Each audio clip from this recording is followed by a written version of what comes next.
Hello, my retro friends. Feather out your mullet. Today we're talking about Roadhouse.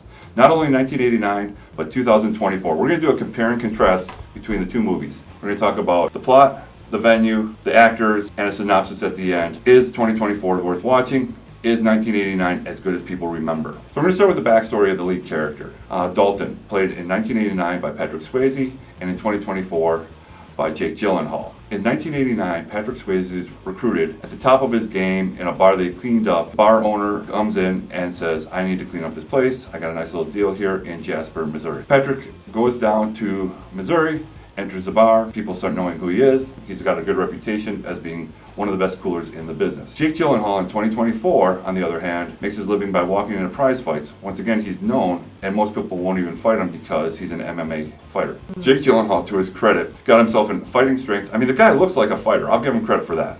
But he's depressed. He's sad. There's even a scene which takes you out of the movie where he's sitting on a train track, and he almost kills himself. I mean, if it wasn't for the car finally moving in the last second, he'd be gone. The car actually gets destroyed, being taken by the train as he's pulling away. It's just depressing, doesn't make you feel good. Goes in the larger picture of why 2024 does not work. Going back to the venues. In 1989, Patrick Swayze goes to Jasper, Missouri to some gnarly, nasty, you're gonna need a tetanus shot bar if you drink out of the glassware. But it fits, it works, it looks run down, it's dirty, it's beaten up, even the bar is beaten up. The bar owner seems like a good guy. He's trying to do what he can. 2024, it's this beautiful beachfront property. I mean, the thing's probably worth millions, even if it's run down. And it just doesn't work. It's too nice. It's the Florida Keys. I mean, you think Florida, you think sun, fun. I mean, I know there's drugs everywhere, don't get me wrong, but it just does not work. Going back to Jasper, Patrick Swayze brings in the staff, gets rid of the bad apples, lays down the rules. In 2024, it's just kind of weird. Jake Gyllenhaal gets in there, and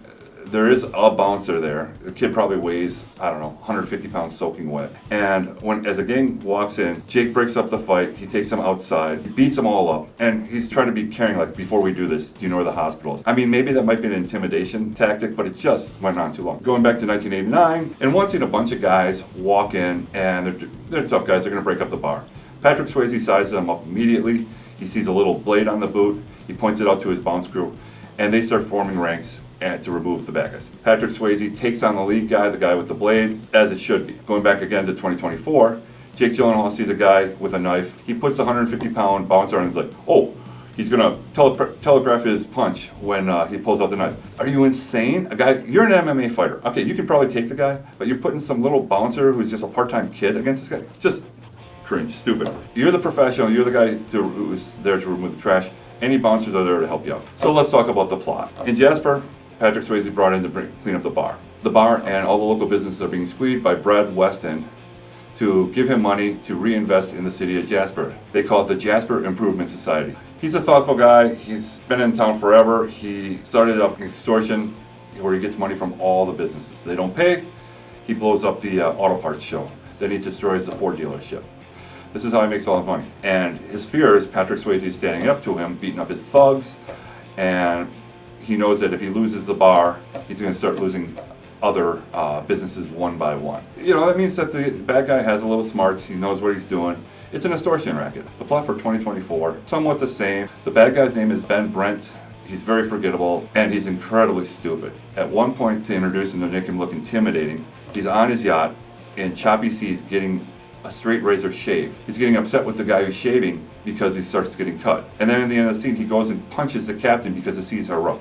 That's not intimidating, that's just stupid. He's a moron. He wants to build some mega resort by running down the bar and forcing them to sell. Kind of like the plot of every Scooby-Doo episode ever. And over the course of the movies, the stakes keep being raised, the tough guys get tougher and tougher. What sets off Patrick Swayze is he was about to leave town and they murder his friend, Sam Elliott, his partner.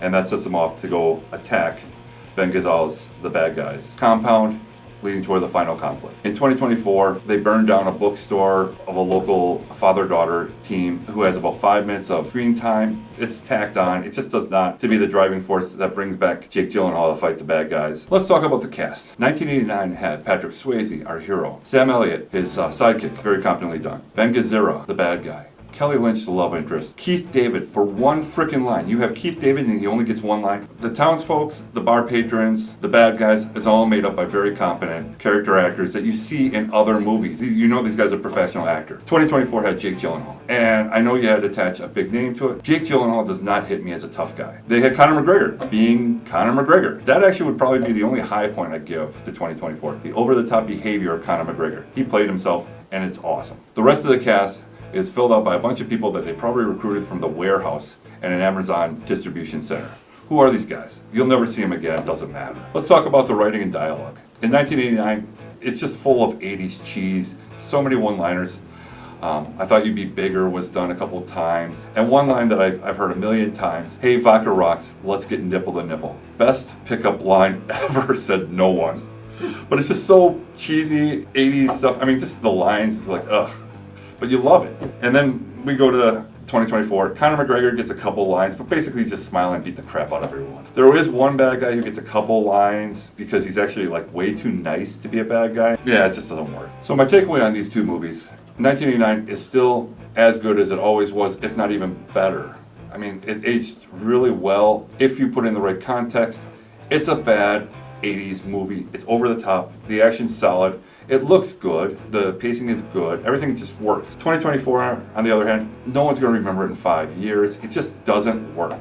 It's just another throwaway piece of crap streaming movie. If you enjoy it, if you like it, good for you. I did not care for it. So honestly, spend the $5 at Walmart. Buy the DVD of Roadhouse. Pop it in once in a while. It's just so much more enjoyable. I watched it with my son, and we're laughing. It's just over the top. So that's my thoughts. If you enjoy 2024, great. Hey, tell me I'm wrong. Tell me there's something I missed. 1989 is still a classic. I will pop it in on a Saturday afternoon. If I see it on cable, I'll probably watch it. So that's all I got today. Stay retro, my friends. We'll talk to you soon.